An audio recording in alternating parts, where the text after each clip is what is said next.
Welcome back to the Create Me Free podcast, where we are exploring how health and circumstance impact creativity in a number of different ways. We are using my Creative Health Cartography framework and working from the workbook I created around that framework. And that framework works through 6 different areas of creativity. So we are in episode 8 right now. In the first set of episodes, we went through how health is impacting creative process for people, some of the ways that it can, and some theory around that. And then in episode 7 specifically, I kind of circled back and told you guys a little bit about myself. Um, just gave you some more background about me. And now we're ready to move into the next section. And the next section is how health and circumstance impact creative medium. So that is where we're at.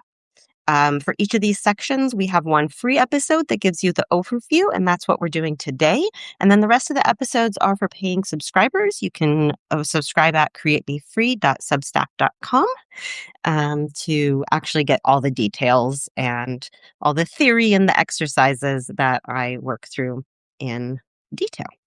But for today, we are talking about the overview of medium. So let me see. So process is how you create, and medium is what you use to create. It can also be a little bit more broad than that, but generally we're speaking about the medium you work in, the material you work with. And let's talk about that a little bit more. So in this framework, medium affects the full physical, emotional, and sensory relationship that you have with how you make. So it's not just the materials themselves, but rather the relationship that you have with the materials and how that intersects with your health and circumstances. So physical. The physical demands what your body has to be able to do in order to use a medium. So you might need a certain posture. You might need to stand or to lie down. You might need fine motor precision. You might need to be able to lift things, hold things. You might need stamina or endurance or breath or the ability to grip. Different mediums require different things from us. And some of us have bodies that do those things easily and naturally, and we don't think twice about it. And some of us have bodies that don't do all of those things in that same way. So this can have a couple of different effects. One effect is you end up working in a different medium. So a lot of times what I've seen happen in working with people is they'll start out in a medium, they'll be doing it for a really long time, and then health and aging and whatever else impacts their ability to do that medium in the same way because of physical changes in the body. And often what happens is they shift to a different medium. So you've been working in dance or athletics, something that requires really physical endurance work, and you can't do that anymore. And so you change to maybe some aspect of the same thing. So maybe you're doing choreography instead of doing the more physical dance. Maybe you're kind of marking out the steps and someone else is doing the dance. Or maybe you switch mediums completely. You find your creativity comes out in writing, for example. So because you physically can no longer do the work, you switch mediums. But what also can happen is you just find a different way to work with the medium that you want to work with. So I've probably mentioned Frida Kahlo as an example already in these episodes because she's such an easy example that many people understand and can easily reference. She was known for having a really unique setup in her bed while she was bedridden, so that she could create. So she had an easel that was hung over her bed and she was able to create from bed. She was still able to work in that medium of painting, but it required adjustments for what her body could do at the time. And there's so many different examples of people changing how they work with the same medium as a result. So that's your physical. So similar to physical, but not quite the same thing, is your sensory environment around the materials you're working with. So what does the work sound like when it's happening? What do the materials smell like? What do they feel like? What is the texture? What does the light need to be? What does the temperature need to be around you? And our health and circumstance, particularly health, can impact what we need in our environment to be able to create in our medium. So it's not necessarily the medium itself, it's what's happening in the space around you, but that can impact the medium. So for example, you may not be able to tolerate really strong smells. And therefore, you either need, let's say you're a painter, you either need to change the paint that you're using so that you're not using paint that agitates you in that way, and or you need to change your space so that that doesn't bother you so much. So maybe you paint outside, or maybe your studio is different and you have different air filters or something. That's just one example of how your health might impact your sensory needs, and that can impact how you interact with the medium of your choosing. It can also impact the medium that you choose. Cognitive. So many health conditions and circumstances impact us cognitively. And there are some mediums that require us to sustain really complex decision making across a single session of work, which we might not be able to do with certain cognitive challenges. There's some mediums that are organized more around repetition and rhythm. Crochet is the one that that I choose. It's very repetitive and rhythmic, and you can either follow a written pattern that someone else has produced, or you can just do repetitive stitches yourself, just the same basic stitches to create something. And that does not require complex decision making during the process. So that's something you can do even when your cognitive load um, is challenged. So when I have brain fog, I might not be able to enjoy the medium of writing, but I can enjoy the medium of crochet. So health affects what's accessible to us cognitively on any given day, and that might change how we interact with our medium. It also includes the emotional register. Medium produces different emotional registers for many of us. So some materials and forms that we use might generate a sort of sense of calm, of presence, of quiet. And then other materials are really deeply and physically engaging in a way that engages our senses deeply, or even mentally engaging. And um, this is more like, this overlaps with the area of content. So sometimes the content we engage with impacts us emotionally. So it might surface trauma, for example, but the medium itself can play into that. So again, if I'm trying to write, let's say I'm trying to write nonfiction memoir experience of something that happened to me, that might surface challenging things that makes it difficult for me to create, in comparison to perhaps if I tried to put those same things into more of an abstract, maybe into poetry, or maybe into something that's not words, that's more just marks, colors, something like that. It might not impact me emotionally in the same way. It might, but it might not. So that can affect the medium that we choose and how we choose to work with it. And then there's also one more level that I don't think I mentioned yet, is the financial and logistical structures that are required to maintain access to our materials.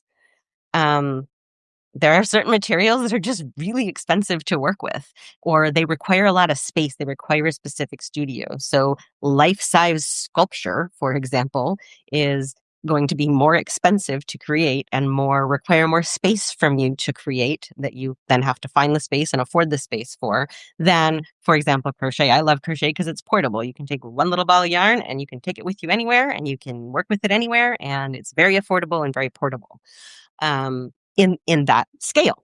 So there are some people who do really, really large scale crochet, and there's some people who use really, really, really fancy yarn, and both of those things can be a lot more expensive. So it's not just that it changes your choice of medium, but how you make choices within that chosen medium.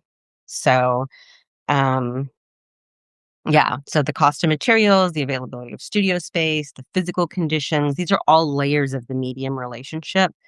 And when our health impacts our earning, our income, that can impact our relationship with our medium.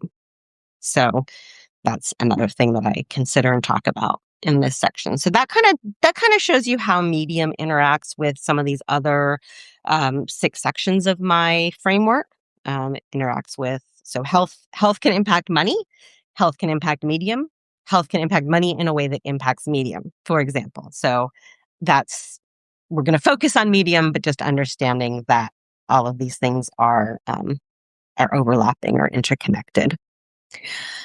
Let's see. I wanted to introduce a concept briefly because I'm going to talk about it not just today, but throughout the kind of as I'm talking about medium. And I don't think I brought it up in one of the episodes before, and it's the concept of affordances.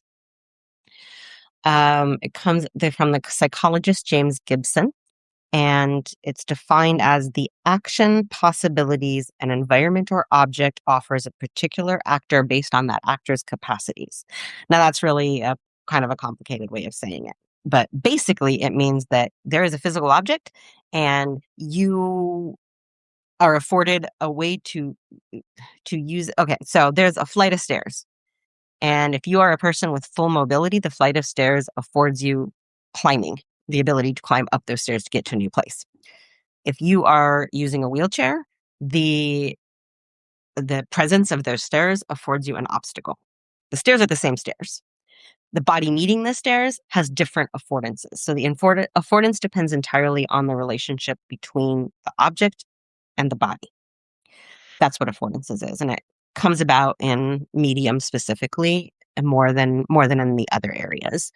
A medium that afforded sustained, precise, extended creative engagement when the body was in one state can afford something quite different when health has changed what the body can do. So we're talking about paint, oil paint. The oil paint is the same oil paint, regardless of your body. The affordance is different depending on the body. Paint's the same, the canvas is the same, the clay is the same, the material is the same, but you are not the same as you were maybe when you were younger or maybe just yesterday, depending on what's impacting you. Some of us have really high energy days and really low energy days, and it fluctuates, and that can really impact the medium we're able to work with. So, let's see. So, should I get into the workbook? So we're working through my Creative Health Cartography workbook. If you're watching this on Substack, then you will be able to see some of the pages of the workbook as I go through it. But part of why I'm doing it this way is because it gives me a chance to kind of show you what's in the workbook, but also how I practically work through this stuff for myself. So that if it's something you want to work through, if you choose to use the workbook, then you kind of have a sense of one way of doing that. And I work with people individually through a mapping process that you can learn more about on my website, createmefree.com. And some of the exercises that I offer in the workbook are exercises I might work through in some of my sessions with people. So if you're listening to this on Spotify or on Apple Podcasts, you can go to createmefree.substack.com and you can see some of the more the images from the workbook that I'm talking about here in audio. So let's see. Every workbook section starts with an artist letter. So I write dear artist letters in each one. So like this one starts, dear artist whose body hurts when you create. Dear artist whose hands ache after an hour of work. Dear writer whose neck and shoulders have become a permanent knot of tension. Dear musician whose wrists send warnings you've learned to ignore. Dear maker who has to ice something, heat something, stretch something every time you create. Dear craftsperson who grieves the hours your body used to give you without complaint. Dear creative whose relationship with your tools now includes a negotiation with pain. This is for you. And then I go on in the letter to say the things that I want to say. The entire letter is in the workbook, of course. So this might be you. You might be someone whose body hurts when you create, or it might not be you. It might be you right now or not another time. I try to think about issues that have affected me or people I've worked with and think of them broadly and hope that they apply and will find the people that are meant to find them. So let's see. What else is in the book? So in the book, I have a composite story. Let's talk about the blocks. So in each section, I have signs of a block in this area. So if you're having a block in medium, it might look like certain different things. And I've named 11 different blocks that might indicate, that might be symptoms of a block in medium, 11 different situations. So I'm not going to tell you all 11, but I'll go through 4 of them. So the first block is physical limitation. The statement in the workbook says physical limitations have changed what materials you can use, and the loss is real and ongoing. So there's an artist that I discuss in the workbook briefly who describes the experience of arriving at her studio and immediately beginning to recalibrate. She's been making in the same medium for years, but during those years, her body has changed. So she sits down, and in the first 2 minutes, she's already doing the math of what she can do. What do the hands have available today? What can she grip? What is her stamina? And is she going to have to adjust? Is she going to have to stop? And when she does this, she used to do this very unconsciously, and what was happening was she would show up at her studio and there'd be dread. She was tired at the beginning of the session because of the dread of trying to calculate what the session was going to hold. So she, sh instead of having to do that every time, instead of doing that unconsciously every time, she started doing that consciously every time. She learned how to build that calibration into the beginning of the session as part of a session of creating, so that it was just a part of the process and not an obstacle to stumble over. And even though it was kind of the same thing that she was doing before, it was a reframe that really helped, because there's no shame in it that way. There's shame and frustration when you think you should go to the studio and you should do a certain amount of work, or you should work with your medium in a certain way. And the recalibration is just okay, physical limitations have changed. This is what I can do today. What does that mean for what I want to work on? Um, the block of sensory need. Oh, I don't actually know what I made notes to myself, and those notes actually don't correspond exactly to what's in the book in the way that I thought. So I'm going to do two different things here. I am going to read some of the signs of the blocks in this area, and then I'm going to go back to the examples I wanted to give, and we can see if we can tie them together. So a sign of a block in this area: you retreat to familiar, comfortable mediums when your health is bad. And it's not because you necessarily want to, but because that's what feels safe. So crochet for me. I sometimes crochet in great joy, but if I'm depressed, if I'm limited, I will naturally drift back to crochet. That doesn't necessarily, it's not bad, it's not good. It's just, I might notice that if I'm crocheting more and writing less, if my medium has shifted, then there might be something going on with my health. So health and creativity impact each other back and forth. It's not that health impacts creativity only. Creativity can impact health, or creativity can give you signs to what's going on with your health. So that's just something to look at. What is the medium I'm working with? What is it saying about my health? How is my health impacting that? What do I want to do about it? Another example is that your accessibility needs are not being met in the creative spaces that you're working in. That's a sign of a block that's related to medium. You have accessibility needs. So going back to my examples that I was pulling out here, the second core block is the block of sensory need. So another artist described, what he described to me, I'm being careful because I want to make sure I anonymize everything. He described the way his body steers towards certain materials during difficult health periods in ways that feel compelled rather than chosen. So like his body knows the medium that he needs. So he doesn't consciously decide, I need a soft material. His hands have chosen the soft material because that is what he needs. There's a fiber, a weight of paper, a pencil that appear in his hand in a certain way during the most difficult weeks for him health-wise. And over time, he's learned to pay attention to that.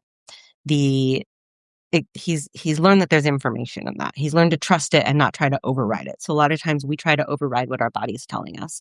I want to create in clay, so I'm going to create in clay. But my body's telling me that isn't working. The medium isn't working. It doesn't feel good. What does my body actually need? My body might need fiber, and therefore we can choose to override it, but most likely for sustainable creativity that feels actually healthy, we should listen to the medium that our body is reaching for. In terms of sensory stuff, this also relates to the nervous system. So if the medium you keep going for feels hyper, feels agitated, feels fight or flight kind of feelings, you might want to consider what mediums you might shift to regulate your nervous system. So the person I'm thinking of works in a lot of different mediums. I met him through his work in crochet and knitting, but he does photography, he does music, he does all kinds of different things. And um, emotionally, when he's not doing well, he can't handle a lot of the high sensory, a lot of noise, for example. So he's not doing music at that time because it's too much and it agitates his nervous system instead of making him feel better. So then there's other times when music does the opposite for him, but it's really just staying in tune with your body to figure out how that medium, um, uh, what it says about your health and how you can work with it. So let's see. Have a couple different examples here, but was there anything else I wanted to name? Well, signs of a block in this area. If you transition between mediums a lot and you switch from medium to medium and you feel like you're always beginning and that doesn't feel good. Some people just do that and that's not related to their health. That just feels good to them. But some people keep shifting because they keep having to make adaptations to what they can actually do, either mentally or physically or financially. So that's another example. If you find yourself changing mediums a lot, then you might just want to check, well, what does that mean? Does it mean anything? Do I have any other notes here that I wanted to share with you guys in this section? New talked about respiratory and chemical sensitivity and not being able to use the medium that you're trained in, because so you need a ventilation system, you need to work outdoors, yeah, we talked about that. Sorry, I'm looking at my notes and I'm moving on to the next thing. So, um, the book also then I follow each section of listed blocks with adaptations. And adaptations are the resilient things that we do, that I do, that I have seen people do, that I've read about people doing to adapt to the medium. So it's not a consolation prize. It's not, it's just we are resilient creatures who want to continue creating. And so what do we do in order to be able to keep creating in spite of other things? So for example, we talked about if you can't work with those certain chemicals anymore, you can change the medium or you might change the environment in which you create so that those chemicals don't impact you in the same way. You use a ventilator, you work outside. So we make adaptations. So I have listed some adaptations that you might have made already or that you might consider making if your blocks are in the area of medium. One adaptation that's a real strength is you develop fluency across multiple mediums. So like I said, it might feel like a block that you're going from medium to medium to medium, but maybe you're picking up a variety of skills in different mediums because you need different mediums at different times, and that could be a strength. Another one is creating systems for alternating between mediums on depending what the body allows that day. So I talk a lot about capacity. If you look at my Substack, a lot of stuff I've written about recently is figuring out our capacity. So there's a lot of time management systems out there. There's a lot of productivity systems out there, but they often don't take into consideration what your actual capacity is on a given day. And that capacity can be, it can be physical, it can be emotional, it can be cognitive. What are you actually able to do? And that intersects with your medium. So what can you work with? So one of the adaptations you might make is knowing what's going on for your body and adapting to what medium you use and how you use it on any given day based on that information. So my work includes a lot of writing, which includes a lot of thinking, but I might not be able to do that on a given day. So I may switch to a different medium relevant to my work. Crochet is more of an outlet for me, but sometimes it comes into my work. But I sometimes have to do visual creating online, for example, to do social media to promote the work. as an example. And if I can't write, but I can consider my cognitive ability to create the visual stuff is better that day, I might switch gears and switch to that medium instead. Um, the adaptation, I also wanted to talk more about the comfort medium. So many artists navigating chronic illness or fluctuating health have developed a medium that serves as a reliable anchor during the most difficult periods. It's usually, not always, but usually you will find that this is a lower barrier medium than maybe your favorite medium or your medium that you work in most often or that you've trained in or taken classes in. Usually it is a lower barrier medium. So again, for me, it's crochet, but lower barrier meaning it's less physically demanding, it's less expensive, it requires less concentration, it's more available to you when your primary mediums are not available to you. And identifying that and working with it and actually working that into your work, into your creativity, honoring it and not diminishing it, that is an amazing adaptation that many of us make and or could make to experience more healthy creativity. And then the second, I just wanted to go deeper into the deep material knowledge that is built through making accommodations. So if you as an artist have had to think carefully about the materials that your body requires, then over time you develop a really nuanced understanding of the material itself, of the relationship with the material, of how it works. When the relationship works without friction, the medium's properties can become invisible through familiarity. We forget we we take our medium for granted because we do it all the time, right? But when health forces a renegotiation of that, what was invisible becomes visible, and that knowledge it takes us to a deeper level with our work. Excuse me, I'm just going to get a sip of water. It's warm here today. Um, let's see. I have 3 exercises in this section. So in the workbook, we have a variety of different exercises to try. And in future episodes, we're going to work through these exercises, or at least a few of them, in a lot more detail. But I'll just run through them really quick so you have an idea of what I'll be doing in the upcoming episodes in case you want to subscribe.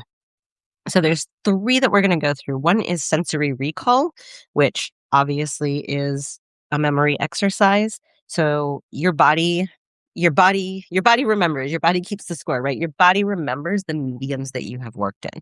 So in this recall process, you're going to work through a sensory memory that your body holds of a medium, and this will hopefully open up information for you about um, how your health experience of a medium is and what that might mean for your work. In the second exercise, it's an accessibility audit. And this is a structured review of the demands of your medium.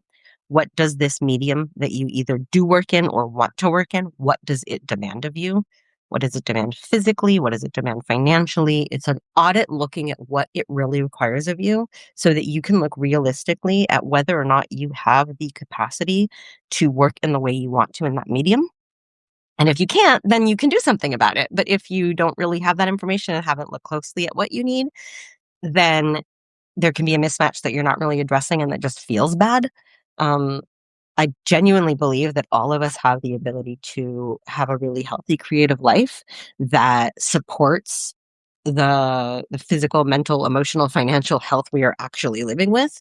But it does require actually looking at what that really is and not just making assumptions or following advice that's designed for other people. So the accessibility audit is kind of a practical look at that for your medium. And then there's a letter writing exercise in this book too, and it's about acknowledgement and grief around the loss of a medium. So sometimes because of our health or the circumstances we're in, we cannot use the medium that we prefer to use for whatever reason. And maybe we've tried and we've thought about adaptations and the adaptations don't work, and we have come to the conclusion that we cannot use that medium anymore. And that's sad. And there's a letter writing process for working through that grief so that you can acknowledge what's going on and process and then move forward into whatever your work looks like um, in the next medium. So let's see. What else? Then there's reflection questions. We'll go through those later and how it all intersects. So that takes us through the workbook and kind of gives you an overview of what medium means to me. So when I talk to people about medium, it's what do you work with? What are the tools that you're working with? What is the thing that your work requires of you? If you're going to go to an art store, what do you purchase for working with your creative self? So that's kind of the overview of what we're going to be looking at over the next month or so. There should be 4 more episodes. Now, these are the paid episodes. We're in episode 8 right now. Episode 9 is going to be my personal story episode. So if you've been with me since the beginning here, I believe that episode 3 was my personal story for creative process.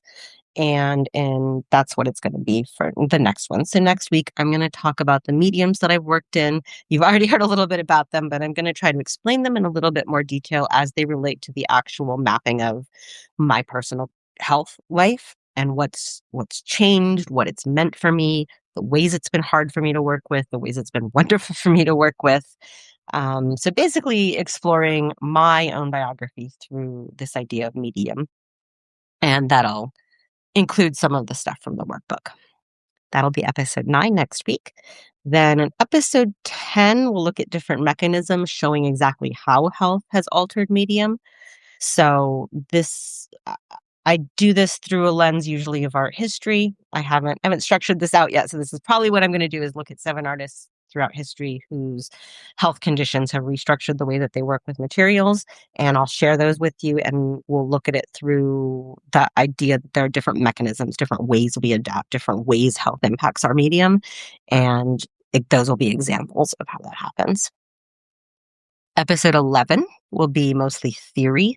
So if you are interested in the nerding out stuff about what materials, how they relate to our nervous system, the intelligence that lives in the body, those kind of theoretical things that are the underpinning of where a lot of my ideas come from around medium and working with materials, that's going to be episode 11.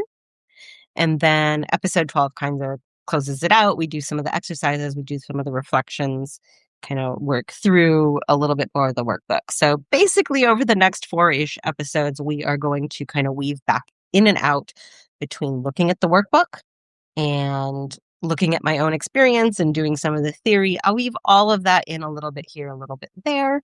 But for the most part, each episode will touch on one core aspect. So a mechanism, a theory, art history. Yeah, I'm really excited to talk about this one. So when people ask what I do, and I tell them, I explore the relationship between health and creativity. Usually they'll ask what I mean by that. And the example that I often give is medium, because it's it, I think it's an easy one for people to understand, particularly at that level where a physical change in our health changes our ability to work with a medium. Like there's so many examples, for example, of people who were in the sciences or the mathematics, high level thinking, intellectual, or even in writing, something that required a lot of their brain, and then they had some kind of brain damage, and then they had to completely relearn how to work and create. And those examples, that's an example of usually their entire medium changes. Not always, but usually the medium changes. How they work with the medium definitely changes. Physical changes when you lose a part of your body or you lose one of your senses, that can change the medium that you work in, can change how you work in that medium. So medium is a really easy one for people to grasp, I think, as opposed to even content, which will be our next section, is a little trickier. It's harder to grasp onto. We will grasp onto it. But medium's also just a fun one. It's fun to think about all of the different mediums that people use, how they use them, and what it requires of us. And um, yeah, I don't know. It's a topic I like, so I hope that you will like it too. If you have any questions that you would like me to address, you can leave them at createmefree.substack.com. On the episode 8, you can leave a comment. You can also directly email me, catherine.versillo@gmail.com. And yeah, I'd love to chat with you. I'd love to answer your questions. If you ask them before the next episodes, I will try to get them on camera. But either way, I'd love to answer your questions or thoughts about Medium. And if you have a story to share, if your own creative medium has been impacted by your health or circumstances, I would love to know about it. If that is something you want to share with me, I love hearing other people's stories. So that takes us to the end of the overview episode, and I will be back next week. And I look forward to talking to you. Okay, bye.